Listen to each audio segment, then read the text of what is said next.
sauveur merveilleux, je possède. Il s'est sacrifié pour moi et sa vie. Chérie, voici les frères Leroy et Paul Kopp de Los Angeles en Californie. Bienvenue chez nous, frère Kopp.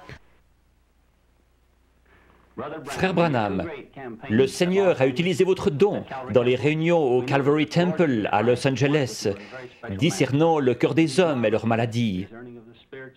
C'était merveilleux.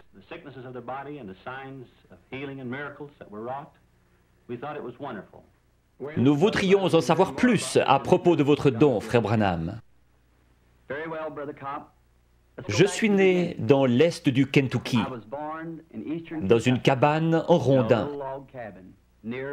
Mes parents n'étaient pas portés sur la religion et n'allaient pas à l'église. Mais ils ont dit qu'au moment de ma naissance, une lumière est entrée dans la chambre et s'est tenue au-dessus de moi. Elle m'a accompagné pendant toute ma vie. Elle a été photographiée récemment. Vous avez vu cette photo. C'est la seule qu'on ait jamais prise d'un être surnaturel. C'est le même ange de Dieu que celui qui accompagna les enfants d'Israël depuis l'Égypte.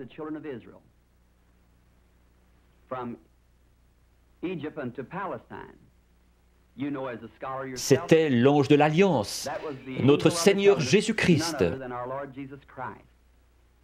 Il n'a pas prétendu être une personne importante lorsqu'il était ici sur terre. Il a dit, le Fils ne peut rien faire d'autre que ce que le Père lui montre. Dans Jean 5, à la piscine de Bethesda,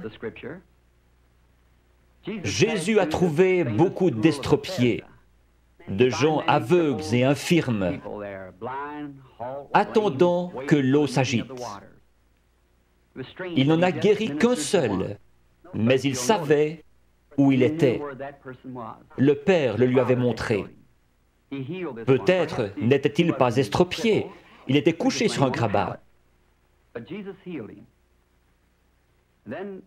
Au verset 19, les Juifs l'interrogeaient. Peut-être qu'aujourd'hui, on se demanderait pourquoi Dieu, passant à côté de tous ces gens infirmes et aveugles, ne les guérissait pas tous. Mais il a dit, en vérité, je vous le dis, le Fils ne peut rien faire de lui-même. Il ne fait que ce qu'il voit faire au Père. Son ministère s'appuyait sur des visions venant de son Père. Son ministère ne devrait-il pas se poursuivre comme il l'avait promis à ses disciples? Vous ferez aussi les œuvres que je fais, et vous en ferez de plus grandes, car je m'en vais au Père. Encore un peu de temps, et le monde ne me verra plus. Mais vous, vous me verrez. Je serai avec vous, et même en vous, jusqu'à la fin du monde. Jésus-Christ, de même hier, aujourd'hui et pour toujours.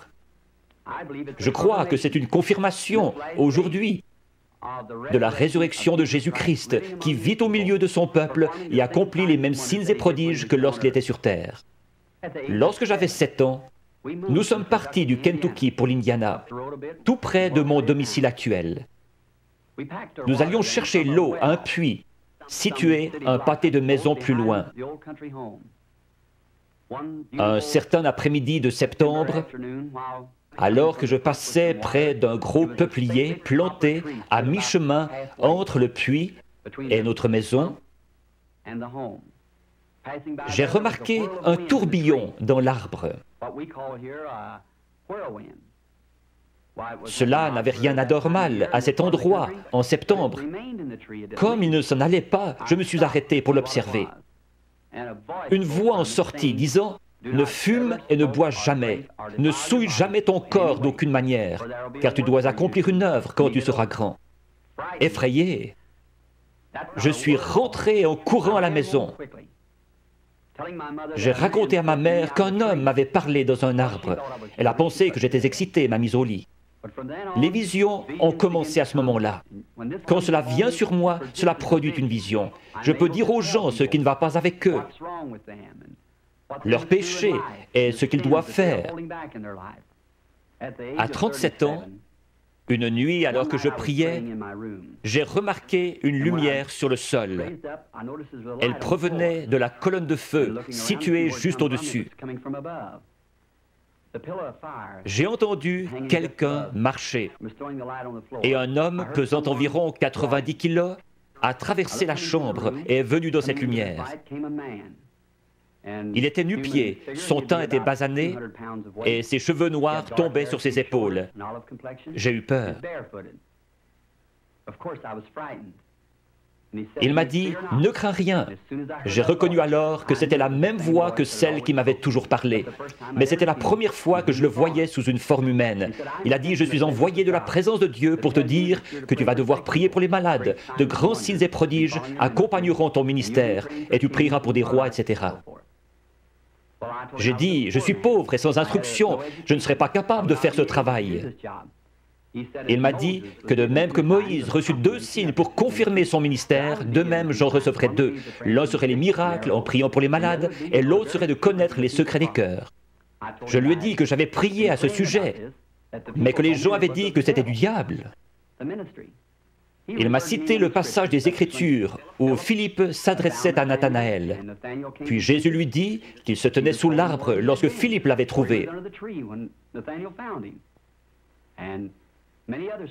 Il y avait la femme au puits, à qui Jésus avait dit qu'elle avait eu 5 maris. Elle courut à la ville, déclarant « Celui-ci est le Christ ». Et beaucoup d'autres passages